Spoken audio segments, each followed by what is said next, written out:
Hai, have a nice day. Siap untuk pemasangan kitchen kabinet di Gombak. Jadi untuk projek kitchen kali ni, customer kita gunakan warna mint green. Jadi untuk projek kitchen kali ni, tabletop daripada pihak customer sendiri. Saya hanya cover untuk buat kabinet aluminium dekat bahagian bawah konkrit dan juga bahagian wall kabinet lah.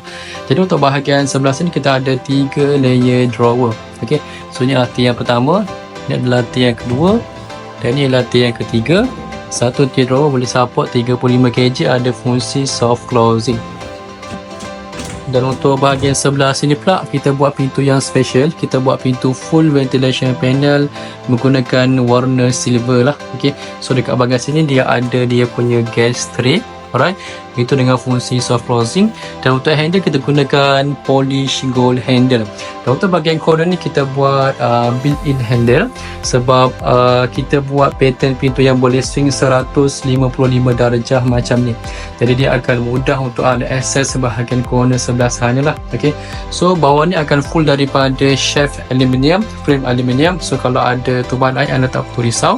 Dan pintu ada fungsi soft closing. Okay.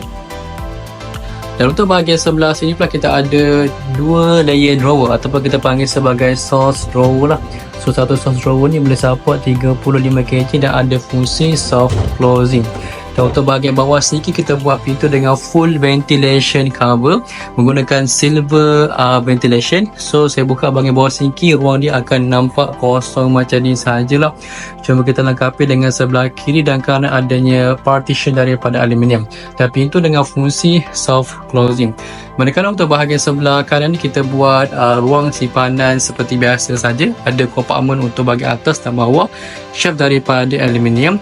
Pintu dengan fungsi soft closing. Dan untuk bahagian sebelah atas ni adalah bahagian dish rack dia. So dish rack kita buat pattern lift up ke atas macam ni. So dish rack menggunakan mattress stainless steel, ada tray air dekat bawah. Dan untuk liftkan pintu ni menggunakan Bloom Aventos HK, ada fungsi soft closing. Dan untuk bahagian atas pula ada lagi ruang storage yang agak banyak. Saya buka untuk anda tengok, ada 1, 2 dan pintu dengan fungsi soft closing.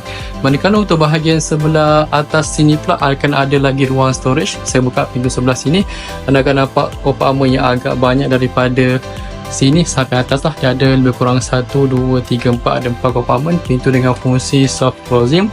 Manakala untuk bahagian sebelah sini pula kita ada lagi ruang simpanan yang agak banyak lah. So 1, 2, 3, 4 sampai atas, pintu dengan fungsi soft closing.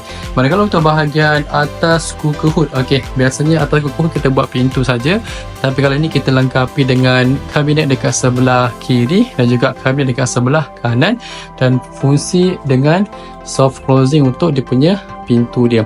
Dan untuk bahagian sebelah sini kita buat satu lift up system macam ni. So menggunakan Bloom XS. Jadi dia ada soft closing. Dan untuk bahagian sebelah atas ni pun ada lagi ruang simpanan yang agak banyak lah. Ada 1, 2, 3 sampai atas dan pintu menggunakan sistem soft closing.